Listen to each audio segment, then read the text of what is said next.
Welcome to The Sweat, presented by Paramount Plus. Watch local NFL on CBS games live with Paramount Plus. I'm Jesse Cofield. Football kicked off last night, and you guys, you know who did not miss a freaking beat? These guys, Josh Allen and Stephon Diggs against the Rams. Oh, look at these stats. Absolutely unreal performance from these two. Jalen Ramsey, oh God, he allowed a perfect passer rating as the nearest defender last night versus Josh Allen. Think Josh Allen remembers when he called him trash? Kind of feels like maybe he does. All right, let's talk about last night with DraftKings contributors Jeff Ulrich and Pierce Dietrich. Guys, like Bills win convincingly against the defending champs. Sean McVay has a losing record for the first time in his career as an NFL head coach.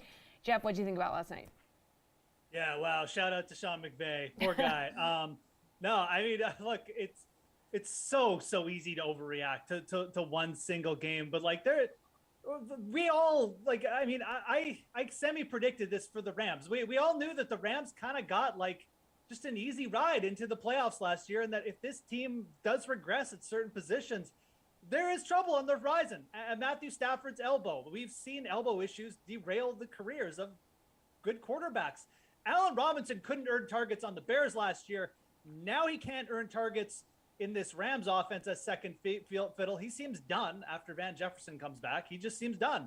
Cam Akers is done. I mean, you can just basically, Darrell Henderson seems to have won the trust of the coaching staff. We know McVay kind of just likes to ride with one guy. I don't think that you're going to see much out of Cam Akers this year.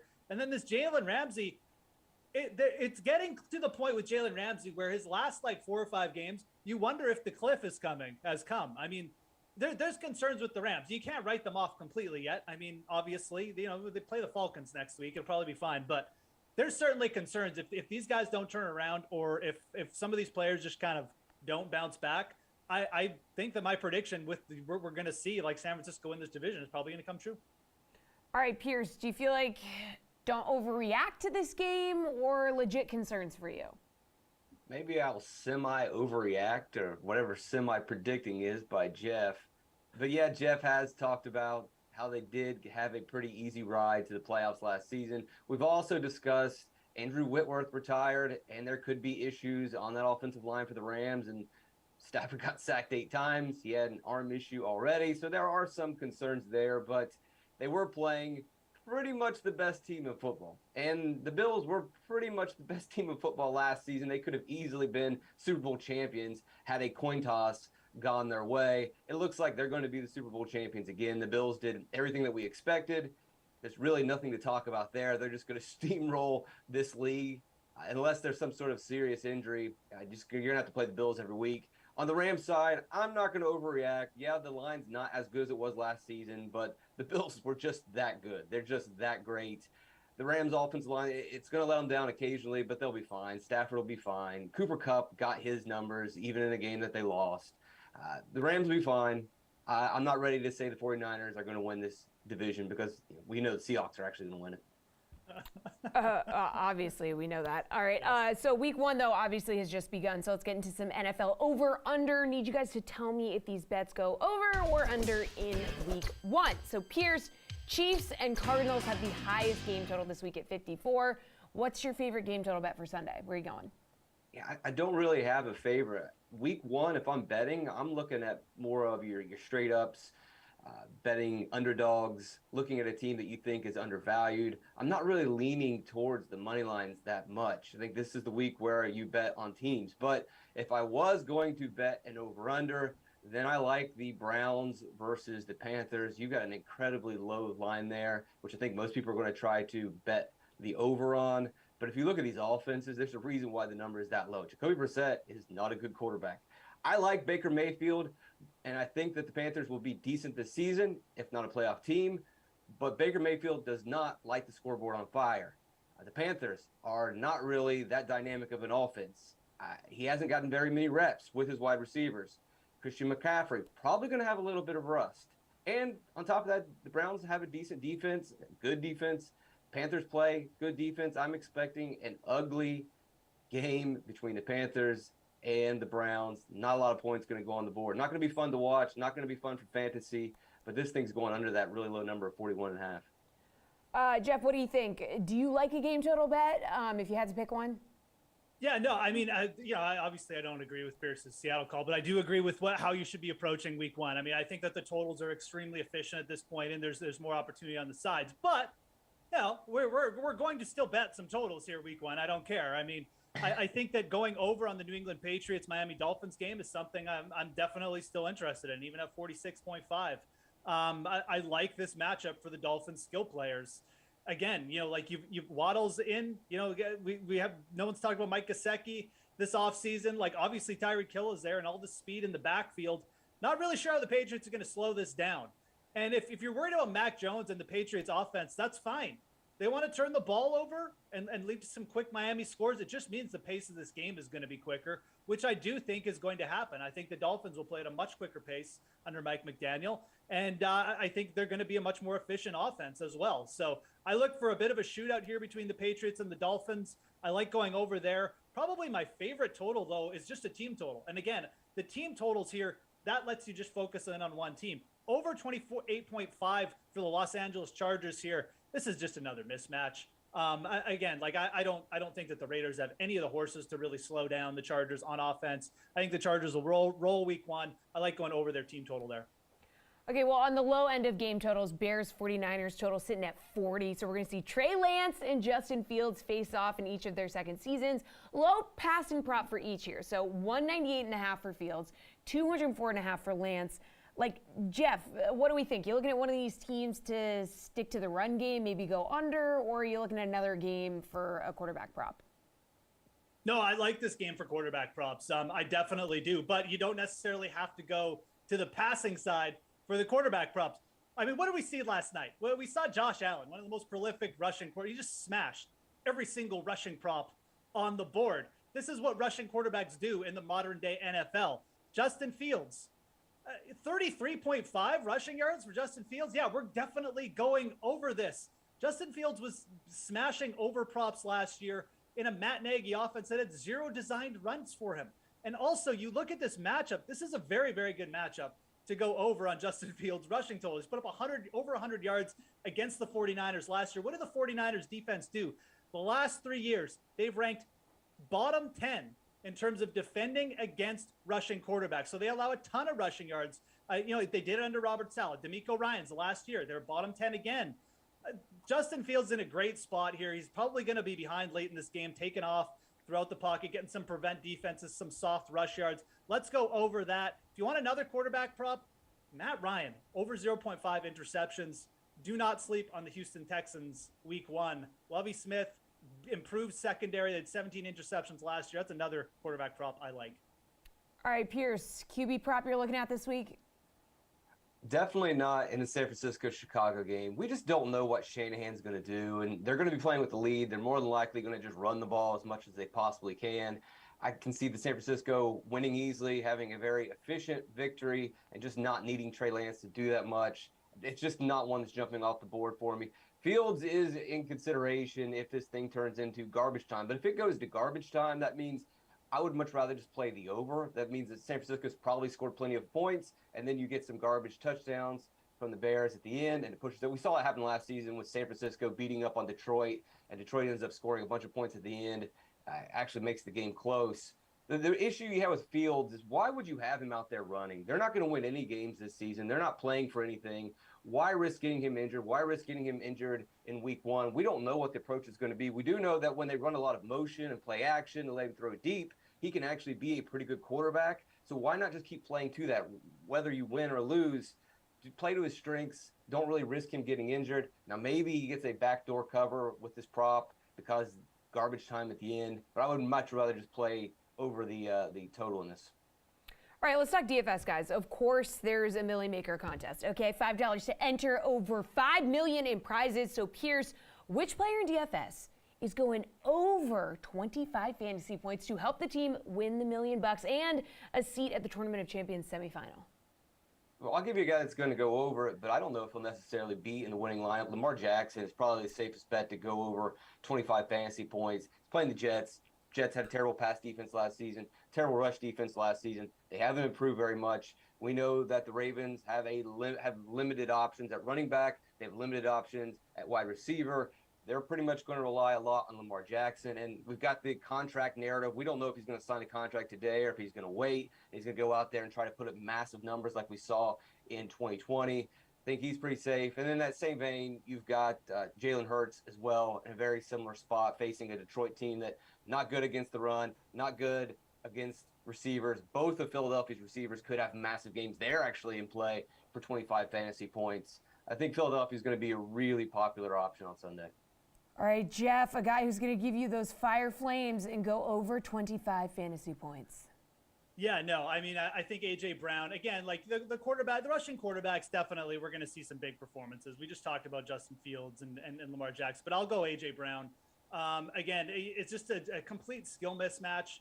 The Detroit Lions on the outside, they don't have the horses. Jeff Okudah was terrible. He allowed 121.8 passing rater against them last season, and now he's going up against A.J. Brown, a guy who has been taking on number one cornerback since he went into this league with Ryan Tannehill as his quarterback and producing. Like this is just an absolute mismatch, Philly against Detroit week one. I think A.J. Brown is going to go over 25 DK fantasy points. And then on the running back side, let's give a little bit of shout out to Jacksonville Jaguars, Travis Etienne. You know, we saw what Cam Akers did coming off the Achilles.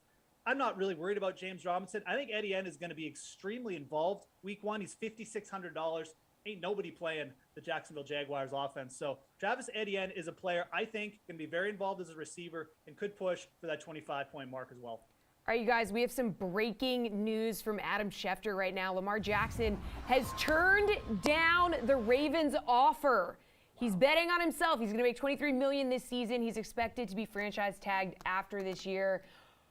Pierce, your dude here, immediate reaction. Yeah, like I just said, you've got the contract narrative. He's going out there to smash the scoreboard every single week. We know what the Ravens have at receiver, running back. I think he's a must-play every week moving forward. This is crazy. Jeff, what do we think? It's Mark Andrews and just bump up Mark Andrews' projection this year because he's going to be getting a lot of throws from Lamar Jackson. Absolutely. I mean, he's going out there. He's going to make the Ravens pay even more. That's going to be his goal every week. Take away the team aspect of it. This guy is just going to go out there and extremely he just wants to put up stats at this point. Obviously, he wants to win, but this is it's definitely an interesting development for sure. And it does speak to the idea of, you know, what long term does this mean for the Ravens franchise? Because if somehow they lose Lamar Jackson, I mean, I don't know, maybe stash Tyler Huntley in dynasty leagues. I don't know. Oh God. Okay. Before I let you guys go and the NFL craziness, we need a couple of NASCAR DFS picks. Oh, so yeah, they enter the second race of the playoffs in Kansas, the NASCAR Hollywood Casino 400. So Jeff, Eric Jones was the winner last week, and he only cost you $7,200. Crazy. So who's the best value play in DFS this week?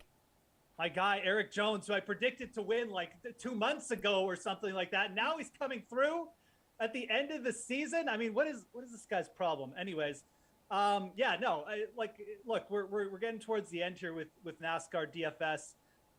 In terms of just pure value, I mean, Bubba Wallace is extremely interesting to me this week. I mean, you know, this is a driver whose team has had a lot of success at this track. He's been driving pretty well. I mean, I think that Bubba Wallace is definitely worth a look this week.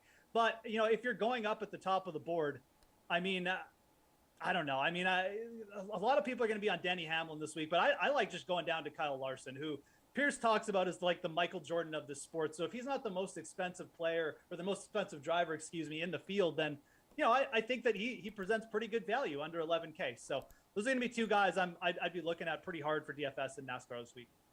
Pierce, are you going with the MJ of NASCAR, Kyle Larson? Well, I'll go with MJ's team. Bubba Wallace is on the Michael Jordan racing team, and his teammate, Ty Gibbs, subbing for Kurt Busch. He'll be in the car that won this race in the spring. The Toyotas were amazing at Kansas in the spring. The Toyotas have pretty much been amazing every single week. They should have won last week. They're the fastest cars. So you can get Ty Gibbs at 7,200. He'll be running double duty in the Xfinity race and in the Cup race. And in his limited Cup races, he's been pretty solid. I expect a really good race by Ty Gibbs. Should be the most popular value play this weekend. All right, how about the absolute best DFS driver play this week? Who's it going to be, Pierce? Let's stick with Toyota. We'll take Kyle Busch. He led 150 laps over 150 laps last week. Should have won, but his engine failed at the very end of the race. That happens at Darlington. It's a 500-mile racetrack, and these cars tend to fall apart a lot this season. You go back to the last race at Kansas, he ran the second most fast laps. If it wasn't for a speeding on pit road penalty, Kyle Busch likely wins that race. He's hungry. He needs to win. He also is dealing with a contract situation, so he needs a win to help himself out as well. Jeff, who is your must play? I'm gonna go with Kyle Larson. Again, I mean, lots of narratives here, and a lot of people trying to sort of, go with track history or whatever. But if that's just gonna lead people off Kyle Larson, then that's fine. I think that again, at 10-7, you're getting him for a discount, and I mean, he won like 3 races ago. So I mean, this is a driver who certainly hasn't been performing poorly of late. All right, thanks, guys. Good stuff. We're not done with football. We'll do some NFL price check later in the show. But yesterday, we had former NFL offensive lineman Ross Tucker on the show to get his Week 1 thoughts. And, I mean, I wanted the defensive side of the ball represented, too. So I called our friend Mike Golick for his thoughts on Week 1. Take a look. Mike Golick is here with me. Mike, thank you so much for joining us on this most hallowed day. This is one of the great days. I mean, this is...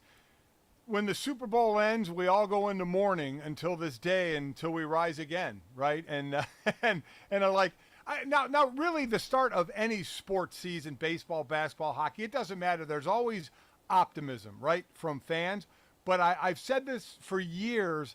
I think there's more in football than anywhere else because we have seen teams with losing records make it to the Super Bowl. We've seen teams with 6 wins or less make it to the playoffs.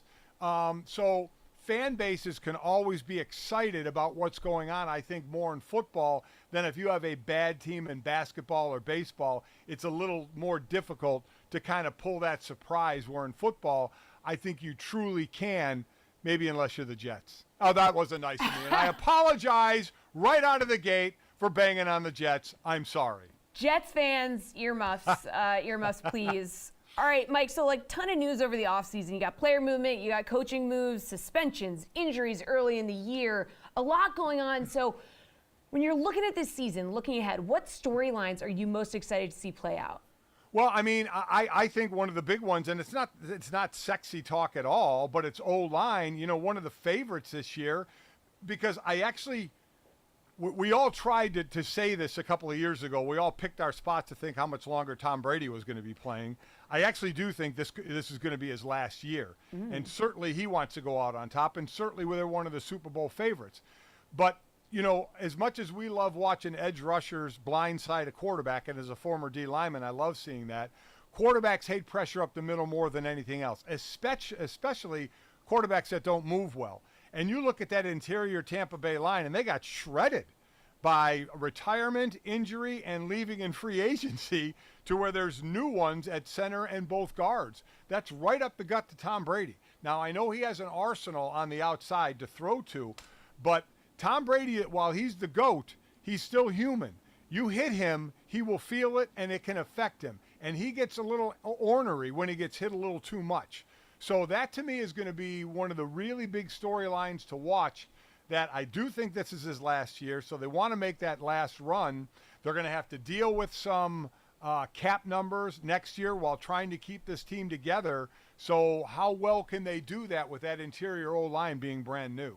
All right, we'll talk more Tom later on in this segment, but let's stick with some quarterback talk here. So a lot of quarterback movement, really. You got Matt Ryan, Russell Wilson, Baker Mayfield, Carson Wentz, all starting for new teams here. So which guy do you think is going to have the biggest impact on his new squad? I mean, Denver's roster has looked like a quarterback away from contending for a few years here now. I mean, it is amazing how great John Elway was, a guy I played against for a number of years, and just unfortunately how bad that administration did at trying to get a quarterback after Peyton Manning. And now they have Russell Wilson, who says he wants to play for 10 or 12 more years. So, yeah, that should change their fortunes.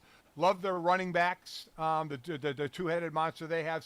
But they're in the toughest division in all of football. To me, because I look for teams around the division, so how you can do. I look for a team that just missed the playoffs last year with an ugly loss to Jacksonville at the end of the season, and that was the Colts.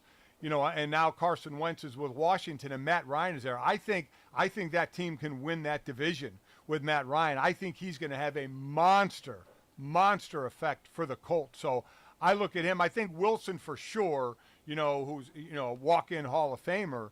But I think because of the division's a little weaker in the AFC South, I really think Matt Ryan could have a monster effect for that team. All right, let's keep the quarterback talk going here. So Zach Wilson going to be out until at least week 4. Right. We got Trey Lance getting the nod this season. We got Lawrence Jones, Fields slated to go again this season. Trubisky winning the job in Pittsburgh over Pickett. So this is going to be the first week 1 since 2007 that there will not be a rookie quarterback starting, which is crazy. So which of the second-year guys do you think gets the sophomore bump? The sophomore bump. Not the slump, the bump. Right. I think a guy that could, just because of the way they were playing him, the Matt Nagy offense was just awful for Justin Fields. We have seen lately that when college quarterbacks come to the NFL, coaches do a great job of using what the college quarterback's strengths were in college and emphasizing that in the pros, where back in the day a little bit, it was like, we don't care what you did in college, you're going to play our pro way. Well, it didn't seem like Matt Nagy really tried to use Justin Fields' attributes in the offense. You saw what he did at Ohio State, and there wasn't much of that with the Bears, so there was really kind of a head-scratcher. And then, the fact that the O-line wasn't very good, and oh, by the way, the O-line isn't very good this year. But I'm really interested in what is done now with Justin Fields to use his attributes from college and incorporate them into the offense. So while I don't expect a lot out of the team, quite honestly, I do think we could see a nice jump for Justin Fields. I really do. That's on the one end. The other end, I have no idea what to expect with Trey Lance. I mean, I know he barely played last year. He's a second-year guy, but he got handed the team, and now Garoppolo is on the team. This is a team ready to win now. So a lot of times we know the backup can be the most,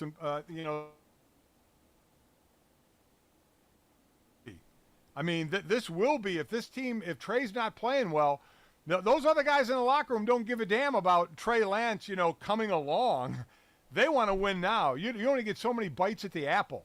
So if you're a good team, you want to be led well. And if Trey struggles, man, to me, I wouldn't hesitate putting Jimmy Garoppolo back in. But that's where egos can come into play between Lynch and Shanahan. When you move up to get a guy that high, you're hitching your wagon to that guy, and sometimes your ego gets in the way of a decision that should be made.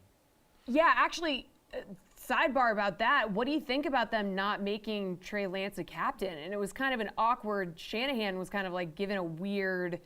He was like, oh, well, I didn't want it to be 7 then 8, but they had 7 captains the last 2 years. Yeah, did you hear that? He was 7th and Debo was 8th or something like that. I mean, come on.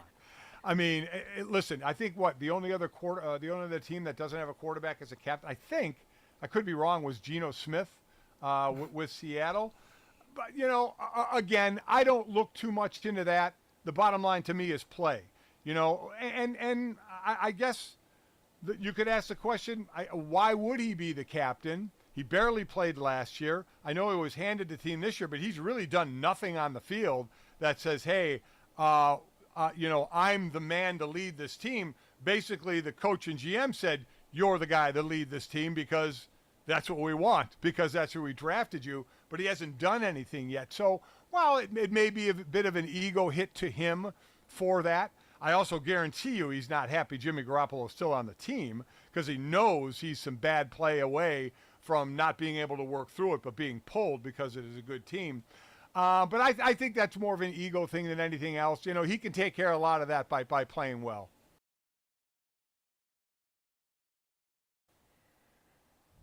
All right, guys, last night in MLB, oh my God, top 5 hitters were all priced under $3,200 in DFS. Talk about the bargain bin. All right, we got DraftKings contributors Gary and Thorne and RotoWire's Eric Halterman here. So, Gary, your mic wasn't working yesterday for Bargain Bin, but I assume these were all the guys you were going to talk about. Oh, yeah. I know exactly who Romy Gonzalez is. Yep. Alex Call was actually inserted into Washington's lineup late because of a late scratch to Victor Robles, but I knew that was going to happen. Yeah, So I also had obviously. Alex Call. I was on top of everything. It would have been incredible how accurate I would have been had I been on the show yesterday. Unfortunately, I was not. Well, here's your opportunity. All right, we got MLB Price Check for tonight's slate. Let's see what you guys are thinking. So, Gary, start us off with a pitcher who's going to be over 8K. Yeah, this is not the direction I thought I'd be going today, but Nick Ledolo has been really, really good. And that's not overly surprising. His prospect pedigree is very high. He's clearly a very talented pitcher in that Reds organization. His last 8 starts have been phenomenal. He's got a 2.89 ERA that's backed up by a 3.22 FIP in that same span of time. He's striking out almost 28% of the opposing hitters he's seen in that span of time. And I think the most important aspect of this start when it comes to Ledolo's viability is he's left-handed. And the Brewers have been absolutely incredible against right-handed pitching this season with all those powerful left-handed bats they have in their lineup. As you would expect, they have not nearly been as good against southpaws. They have the 3rd highest strikeout rate within the split, and they also have just an 87 WRC plus as a team against left-handed pitchers. So I'm going to go with the rookie Nick Ledolo, who's also thrown over 100 pitches in each of his last 2 starts. So there's really no limitations on this guy like we sometimes see with rookie pitchers in the month of September. All right, Eric, a pitcher over 8K. Plenty of guys to choose from here. Yeah, speaking of guys that wasn't necessarily expecting to be drawn to, it's Lucas Giolito for me today, 8,500. It's definitely not a vintage Lucas Giolito season. Not going to pretend that it is. His ERA has spiked to 5.21 this year. Although if you look at some of the ERA estimators and his underlying numbers, it's a less dramatic fall off. Still worse than what we've seen from him. But some of those ERA estimators like XFIP has him at 368, which tells a very different story. 25% strikeout rate is the lowest we've seen of this good version of Giolito. He was up over 33%, I believe, at his peak. So it's a pretty big drop-off, but still solidly above average. He's combined that with about a league average walk rate. Doesn't keep the ball on the ground all that well, although better than he has in the past. So I'd say he's definitely fallen from that ace tier, but he's not a bad pitcher despite that ERA. He's the tier pitcher you'd be perfectly happy to see in this price range against a team like the Athletics. The team that ranks 3rd from the bottom in Team WRC Plus is hitting 216 on the season. And the game will be in the Oakland Coliseum, one of the best pitchers parks in the league. So don't love Giolito, but he's not as bad as that ERA says, which means I think he's still usable in this matchup. All right, Eric, how about an infielder who's over 4,500? Yeah, I talked about how all those secondary factors make me like Giolito. They make me like Rhys Hoskins for 5,000 as well. This game is being played in Philadelphia, one of the best hitters parks in the league, and he'll get the platoon advantage against Patrick Corbin, whose ERA starts with a 6. Maybe I don't need to add much more on that, but it was 582 last year, so it's not as if this is a new level we're seeing from Corbin. And oh, by the way, still 2 more years on that contract, so I'm sure Nationals fans are pretty happy about that. To be fair to Corbin, only 4 earned runs in his last 3 starts, but he also only struck out 13 batters in 18 1/3 innings, so I'm not all that convinced that that recent run's going to continue. Hoskins, by the way, having a strong recent run himself, hitting 321 over his last 13 games. Not sure, I don't believe he's homered over that stretch, but he does have 26 on the season, puts him on pace for 31, which would be the second most of his career. So typical Hoskins season from him against one of the shakiest starters in the league right now in a great park. Adds up to 5,000 for me for sure. All right, Gary, and which infielder who's over 4,500 are you going to target here? Yeah, let's talk about the forgotten infield position, catcher. Not a position I generally love to talk about from a DFS perspective, but Sal Perez is in a really nice spot tonight. And I just think overall, Sal Perez has kind of become the guy he was last season. Once again, it's kind of crazy how when you're healthy, you can actually produce at the plate. The Royals really mismanaged his health in the first half of this season. But since the All-Star break, he's got 9 home runs in just 145 at-bats. That, again, is the type of plus power that only Sal Perez can really provide you at the catcher position. He's $5,100 tonight. He's got a 138 WRC plus against left-handed pitchers this season. And tonight he draws Joey Wentz, who's kind of just doing that whole September audition thing for the Tigers right now. They really need pitchers. He struggled his first go around at the major league level, 6 earned runs in just 6 2/3 innings. So I think Wentz is, let's say, a AAA caliber pitcher having to face a major league lineup tonight, and one of the best hitters in that lineup, Sal Perez, should probably do some damage. All right, how about an outfielder who's over 4,500, Garion? Yordan Alvarez is having a really weird season. He was arguably the best hitter in baseball. I'll even include Aaron Judge in that category the first half of the season. He is still 100th percentile in expected WOBA and expected slugging percentage for the season as a whole, but he's only hit 1 home run since the beginning of August. Again, that probably has to do with health, not so much his own personal performance. But I think Alvarez is going to break out tonight in a matchup against Michael Lorenzen. We talk about health. This is Lorenzen's first start since all the way back on July 1st. And his season was really starting to fall apart before he went on the IL. And he struggled with left-handed bats all season long, a 387 WOBA to opposing left-handed hitters this season. Like I said, I think Alvarez is healthy again, and I think he's going to start producing like the Yordan Alvarez we saw in the first half of the season. All right, Eric, where are you going? Let's go to Dalton Varsho for 4,800. He was a guy who generated a ton of hype for season-long fantasy heading into the season because he was eligible at catcher. Unfortunately, we can't use him there on DraftKings tonight, but he's been a good enough hitter that he works as a $4,800 outfielder. About a league average strikeout rate for him this season, 23%, and a barrel rate over 10%. It's been good enough for a batting line that's about 11% better than league average. 23 homers, 8 steals. He's done some of everything. He's also been particularly hot lately. 5 of those 23 homers have come in his last 5 games, including 2 Wednesday against the Padres. But again, the main reason to like him here is Coors Field, which may draw a decent-sized crowd to him. But against German Marquez, who hasn't been particularly good this season, 4.86 ERA, still gives up too much contact, keeps the ball on the ground, but not as well as he did in some of his best seasons. Varsho has been particularly good against righties. Really, probably shouldn't be seeing the field against lefties, just a 45 WRC plus against them. But against a guy like Marquez that jumps all the way up to 127, very much deserving this price given the park here. All right, now let's wrap things up with the best value play. So, Eric, either a hitter under 3,500 or a pitcher under 7,500. I mean, maybe all the top hitters are going to be cheap guys like they were last night.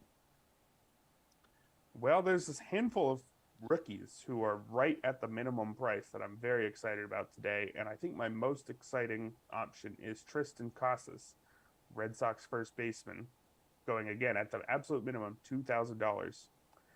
4 games under his belt at the major league level so far, 1 homer, also 6 strikeouts. But he was quite a good hitter at the AAA level, 127 WRC plus, and really he was supposed to be. He was Fangraph's 16th best prospect heading into the year, to give just one example. I think the other sites had him right around there as well. Supposed to be one of the more exciting young hitters in the game. Didn't strike out all that much in the minors either, so I'm not all that worried about a slightly high strikeout rate through, again, just 4 major league games. Kept the strikeout rates at 21.5% with a very high walk rate as well, so showing very good plate coverage in the minors. He'll get the platoon advantage against Austin Voth, who's having a good season by his standards, but that still adds up to a 4.41 ERA. Not a guy that I'd be at all scared of. I think Casas is going to settle in easily in the mid 3,000s, if not above that, once he gets more games under his belt. So definitely want to jump in on him while he's at the minimum. All right, Garion, where are you going with this one? Yeah, I had a similar thought as Eric. Surprise, surprise. Josh Young is possibly making his major league debut tonight. He's also going to be the bare minimum for the Rangers. Like, there's a lot of ways to get bats that should be way more expensive into your lineup at the minimum. But when we look at the pitching slate tonight, it's particularly weak below $8,000. So I wanted to point out the guy that I think has the highest upside in that class. And it's also a rookie for the Red Sox. It's Brayan Baio, who finally, the BABIP gods are starting to smile down on Brayan Baio, who just was so unlucky his first couple starts at the major league level. This is someone who has an ERA over 5, but his FIP is 2.99 because his BABIP is 408. That's just not going to continue. And it didn't. in his last start against the Rangers. He was absolutely dominant. I think he has the stuff to be that dominant on a consistent basis. I think he has the stuff to have a higher swinging strike rate and a higher strikeout rate than we've seen so far in his brief foray at the major league level. Really, my only concern here is how cautious the Red Sox have been with Baio so far at the major league level. They really don't seem to want to get him anywhere close to that 100 pitch mark. So he's $7,000. Maybe he only throws 5 innings, maybe 6 as he did in his last start. But if he can get 6 strikeouts and hold the Orioles to a single earned run, I think he's going to do enough to bring back value at this price point.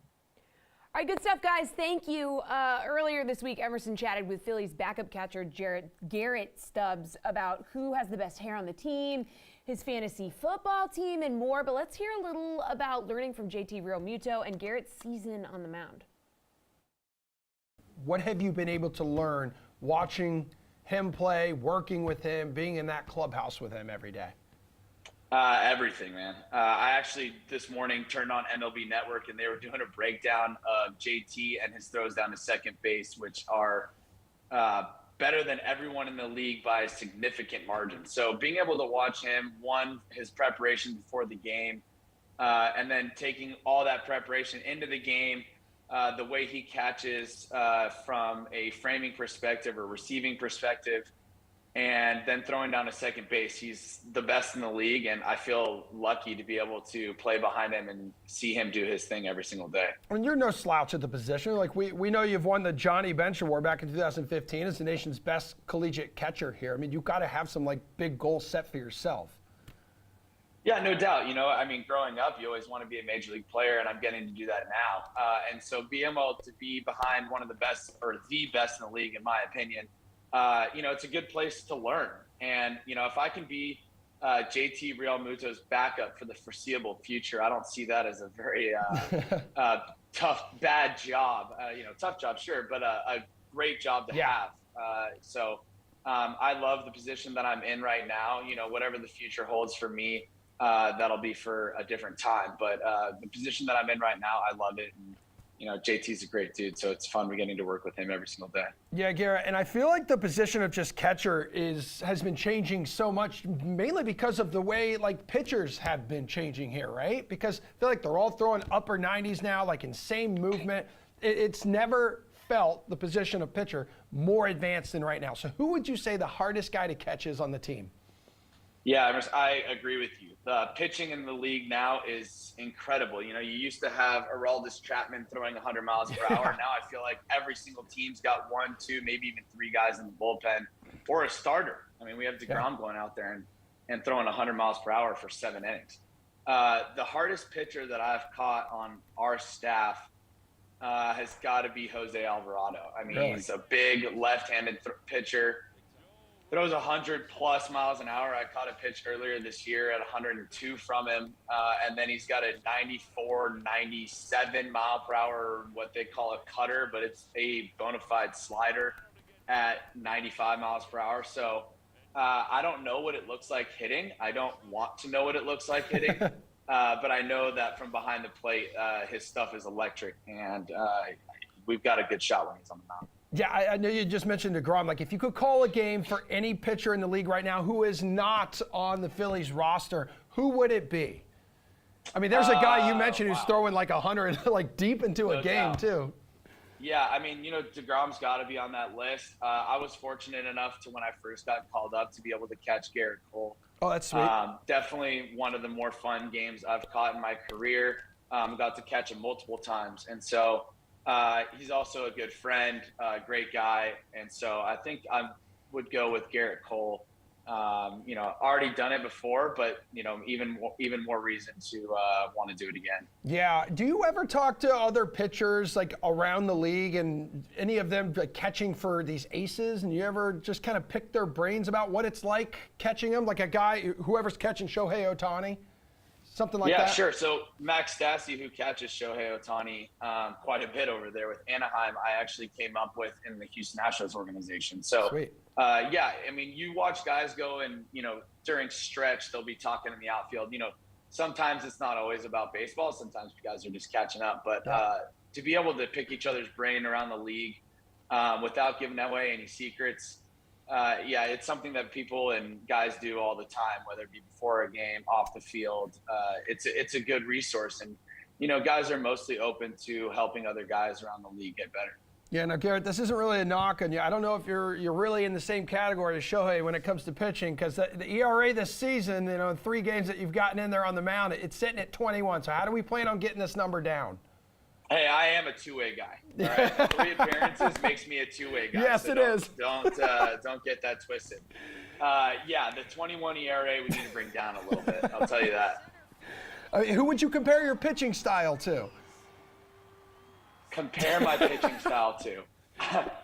Well, I can't compare it to Shohei. I'm going to stay away from that comparison. I would compare my pitching style to that guy in his cubicle right now in his 9 to 5, watching the game later tonight and seeing me on the mound and saying, wow, I could do that. And you're right. You could do what I'm doing on the mound, which is just throwing the ball over the plate. The 40,000, 20,000, 30,000 people in the stands might shake them up a little bit, but I am out there on the mound making sure that guy in his 9 to 5 says, you know what, I could do that. Okay, so last night we kicked off the season at DraftKings with a TNF Showdown Millie Maker, and we had 150 people tie for first. Those people captained the Bills' defense, so they had the cash to fit Cooper Kupp, Josh Allen, and Stephon Diggs in their lineups, who all went fire flames. They run it out with Gabe Davis and Isaiah McKenzie. So I've got DraftKings contributor Nick Fryer here. Now, Nick, you actually kind of want to take a victory lap here because you had the Bills getting the W. A lot of people were high on the Rams. Yeah, had him getting the W, had him covering the spread. I will say from a DFS side, I was a little bit off on Stephon Diggs and going with Allen Robinson. I was with everybody else on Allen Robinson. Didn't work out too well. But yeah, I was watching I think it was yesterday. Yeah, Julian's on here and Steve's on here saying, oh, the Rams don't lose at home in openers with McVay as the coach, all these different things. Well, guess what? Josh Allen's the real deal. I have doubts about them for the regular season, but he took no prisoners out there. And also for those season-long fantasy owners of Cam Akers, oh boy, I don't feel good after yesterday. Well, now we're going to do NFL price check for the DFS plays for week 1 in the NFL. And I just have to shout out really quick your background because we love your new cat, Billy. She's she's gorgeous. She looks stunning. Billy Eyelashes, full name. Yeah, and she's sticking her tongue out. She looks amazing. Okay, so let's start with quarterback. Okay. So, look, I like Joe Burrow tonight. I like Derek Carr. This weekend, I like Patrick Mahomes. But in the end, I do kind of want to save here a little bit if I can. And Jameis Winston does provide that at 5.3K going up against the Falcons. I do want to take advantage of Jameis Winston's spots when it looks like he's going to go off. I know he doesn't have that same ceiling as some of those other guys that I mentioned, but he's in a spot to have one of his bigger games, and he's a spot to prove himself as well, coming off the injury and everything. He's going up against the Falcons secondary that, isn't one of the better ones in the league. I think I'm putting that nicely. As much as they added Casey Howard to AJ Terrell, so I don't feel good about them at all coming into the season. I don't think Falcons fans should either. So Jameis Winston's in a spot at 5.3K to provide you a lot of value this weekend. All right, what about running backs? You could go Alvin Kamara. He's priced well under that price tag of other workhorse running backs, but you saved a little money at quarterback, so do you want to pay up at running back here? Yeah, I do, but still, a guy that I like a lot isn't the most expensive guy. Najee Harris at 6.4K going up against the Bengals. Still, one of the more expensive players, running backs, I should say. But my big thing here is who he's lining up alongside. Mitch Trubisky, right? And as much as Tomlin will go and say all these things about how he was a winning quarterback, did well with the Bears. Look, the Bears are a cursed franchise, so I'm not going to hold that too much against Trubisky. But still, I'm not high on him like everybody else. He's gonna need to lean on his guys, right? And Najee Harris is one of them. And no matter how this game, let's just say somehow the Steelers come out and do really well, he's going to factor in no matter what because of his pass catching ability, because obviously his work on the ground too. So if they're playing catch up this whole time, which could happen against the Bengals, Trubisky's still going to need to turn to him as they're trying to catch up to the Bengals. All right, how about your best DFS play for wide receiver? So I am going to stay in that game. And I know earlier in the week I talked about Jamar Chase might end up being, your DFS MVP for the season. And look, I'm looking at it from a different angle than just a straight up, Jonathan Taylor might go and put up the most points besides a quarterback and so on. But T. Higgins at 6.1K going up against the Steelers. I do like him a lot because everybody's expecting this to be the Jamar Chase show alongside Joe Burrow. I do expect him to do well, but what we're going to see with T. Higgins is it's going to be easier for him from the jump because Jamar Chase is already established now. Everybody knows who he is. Everybody knows how good he is. So that's going to free him up big time. My only concern about this one is where I was talking about this possibly turning to a blowout, but given what happened to the Bengals, obviously, not getting it done in that final game last year, I don't think they're going to take their foot off the gas against, say, a division rival. All right, Nick, what about tight end? You could go with Travis Kelce here. I mean, #1 receiving threat for Mahomes and the highest total on the slate in this game against the Cardinals. Yeah, I mean, there are a lot of options to like in that Kansas City game, and Travis Kelce absolutely is one of them. If you're looking to save a little bit on that, though, I do like Pat Freiermuth, though. Again, I'm staying in that Bengals game. I like a lot of the options in that one. The big thing on the Steelers side of the ball, again, is just you don't have Trubisky's going to need to lean on those guys that are going to be able to be a bit of a pacifier for him. And, of course, Deontay Johnson's the first guy you think he's looking to, and Chase Claypool could be a guy he leans on as well. But I would expect the Bengals are going to try and take away Deontay Johnson from Trubisky. And he's dealing with that shoulder issue still, too, no matter how much he says he's fine. And then he had cramps pop up this week as well. So I think Freiermuth is the guy who's going to end up leaning on. We've seen him go to him a little bit in the preseason as well. I don't think he's going to lean him on as much as Harris, but, of course, we're getting a lot more savings here. So Kelce, yes, if you want to, I think that it makes a ton of sense. If you're going to pay up at tight end, just go with him. But if you want to save a little bit, I think going all the way down to Freiermuth at 4.2K is the way to go. All right, finally, take us home with a value play. Who are you looking at? Yeah, so I talk about the Chiefs and everything like that. There are a lot of good savings options here at wide receiver. To me, the #1 guy is Juju Smith-Schuster, and obviously of the receivers, the value receivers, he's the highest priced of the bunch on the Chiefs at 5.2K going up against the Cardinals. Look, it's first regular season game with Patrick Mahomes, first regular season game after a disappointing 2021, opportunity to set the tone as the guy when Tyreek Hill has left.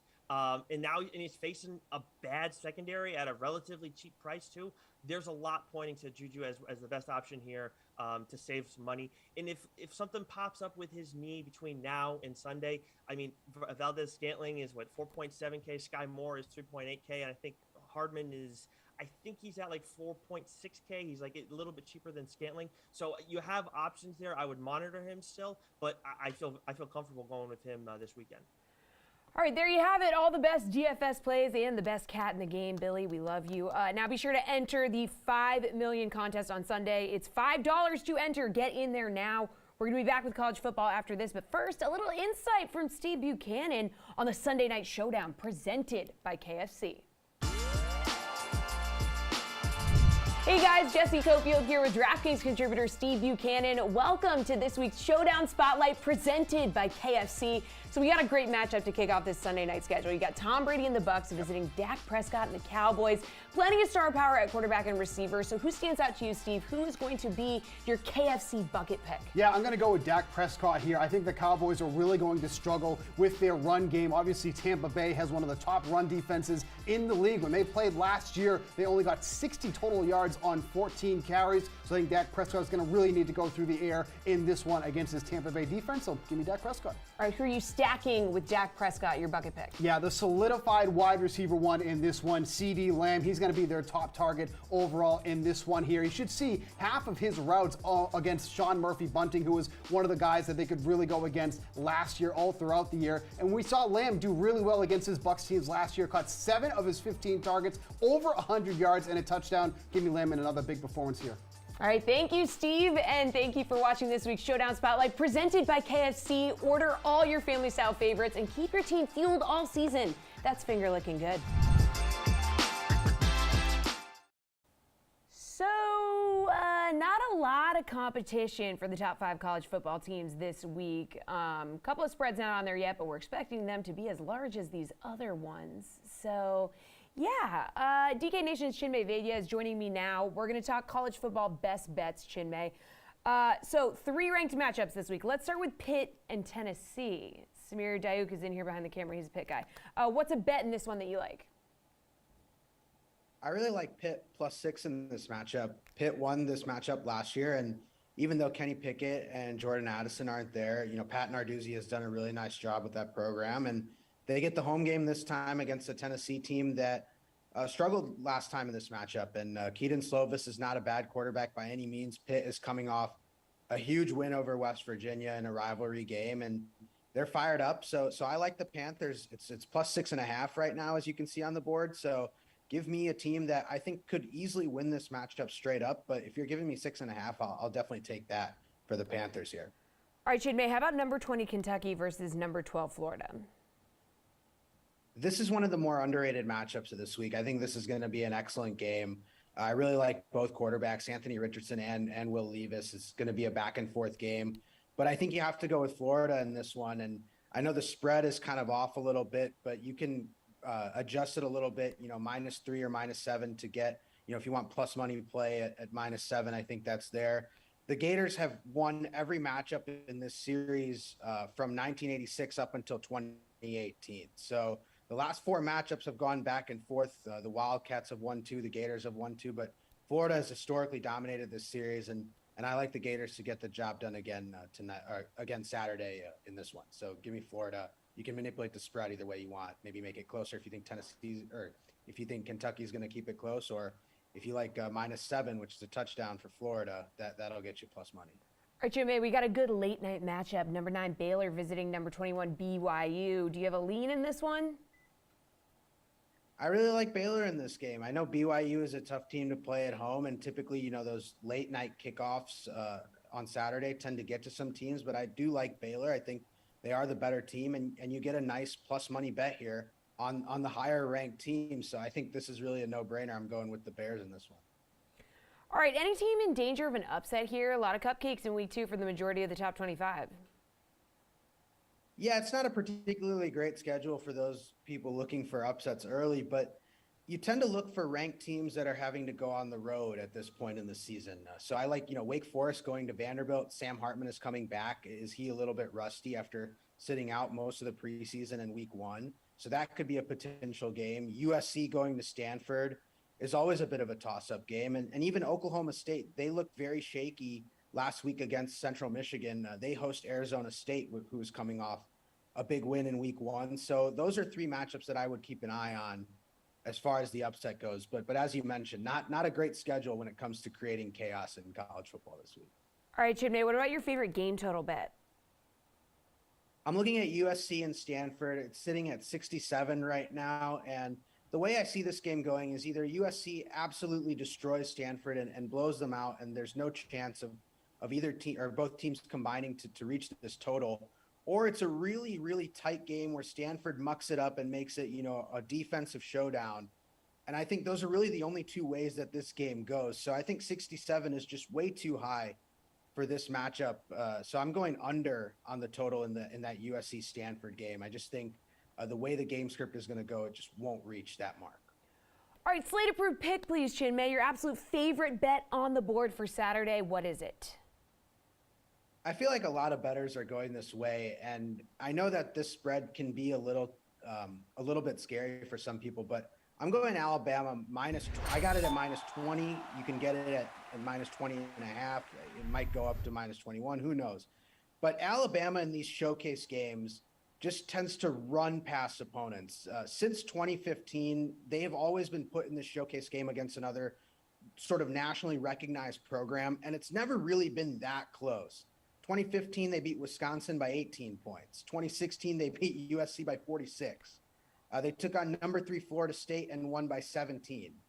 And you can kind of see where I'm going with this. The Alabama tends to run over teams, and Texas is not like any of those programs. Texas went 5-7 last season and have not really shown any semblance of being the nationally recognized Texas program that we've come to know, or used to know now. At this point, we should really start saying. So I like Alabama -20. I believe it's -20.5 right now. It'll probably move a little bit, but give me the Crimson Tide in this game. I expect them to win big. All right, we love it. Thank you, Chinmay. That is a show. This has been The Sweat presented by Paramount Plus. Do not forget to tune in for Madden today. That starts at noon, and the slate is tonight at 5. We'll be back Monday, and we do have a show on Sunday, so tune in for that too.